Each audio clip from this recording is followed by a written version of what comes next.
Hello, and welcome to Creative Photoshop. My name is John Reuter. In today's episode, we're going to create some edges for our images. Now, there are edge programs out there, and there are some interesting edges within them, but for the most part, I think they have 5 or 6 great edges, and then a lot of filler. Plus, I think it's a lot more fun to make your own images. So to begin, we're going to increase the canvas size of our image. So we go up to the Image menu, to Canvas Size. We're going to change from inches to percent. And we're going to come in at 120% to begin.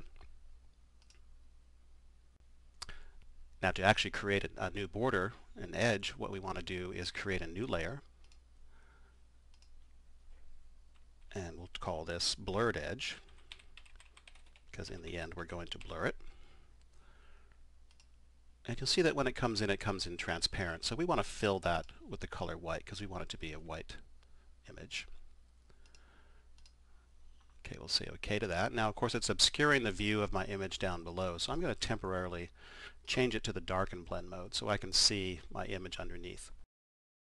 Now we're going to get our rectangular marquee, and I'm going to draw a marquee inside the border of my existing image, leaving enough room, because what I want to have is a blurred transition to this image, so enough room for that to happen. We're now going to fill with the color black.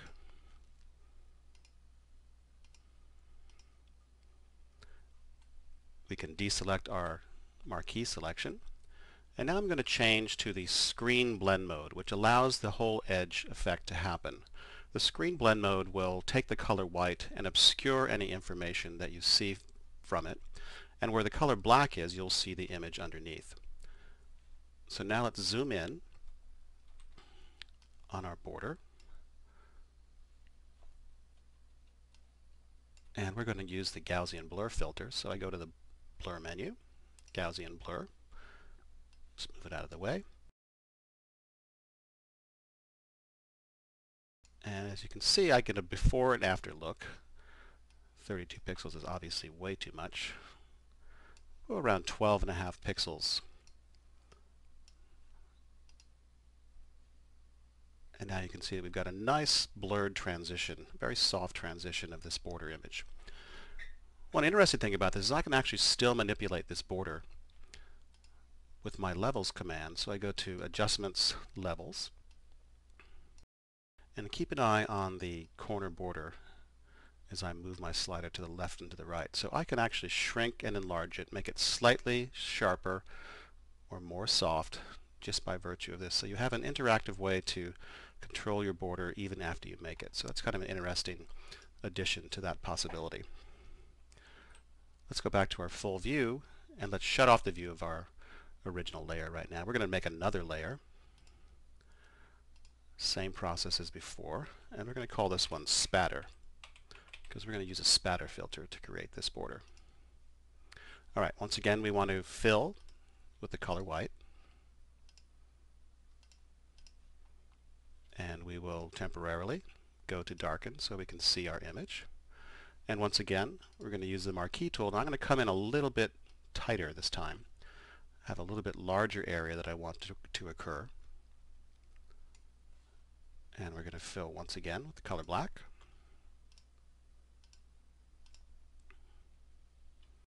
Deselect. And then also finally go to the screen blend mode. Now let's go to our filter menu once again, and now choose Brush Strokes Spatter. And the filter factory comes into view, and we've got a nice view of our effect right now. Right now we're pretty high on our spray radius. There's a lot of control to this filter. As you bring your spray radius quite down and your smoothness up, you almost can get a look of torn paper, which can be quite interesting. And as we move the spray radius quite higher, it actually looks like a spray spatter. So we're going to actually go for that look in this particular case.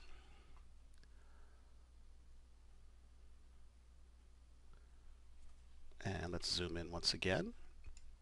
And you can see we've got a nice sort of spray paint sort of look to our border there. So 2 borders that we've made so far. Let's zero out once again. For our next edge, we're actually going to use a pre-existing image. This is an image that I scanned earlier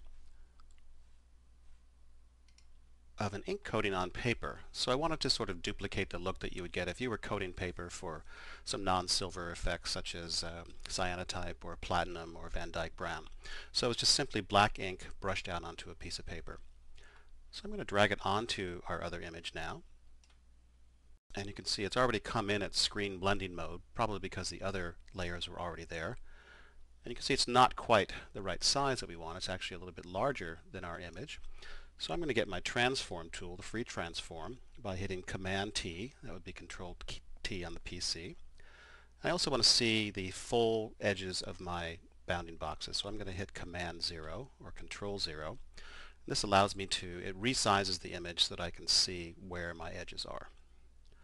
And so I'm just going to bring in each of the side bounding arrows until I've got my image where I like it.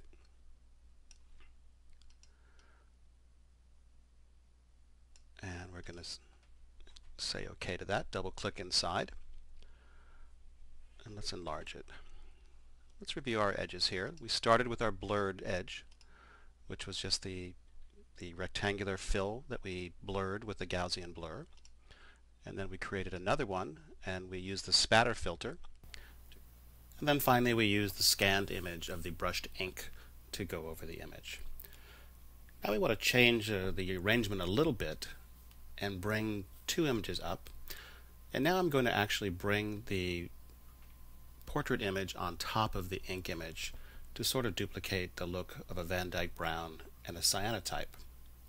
So let's drag the portrait image onto our ink, and let's get a better view of it.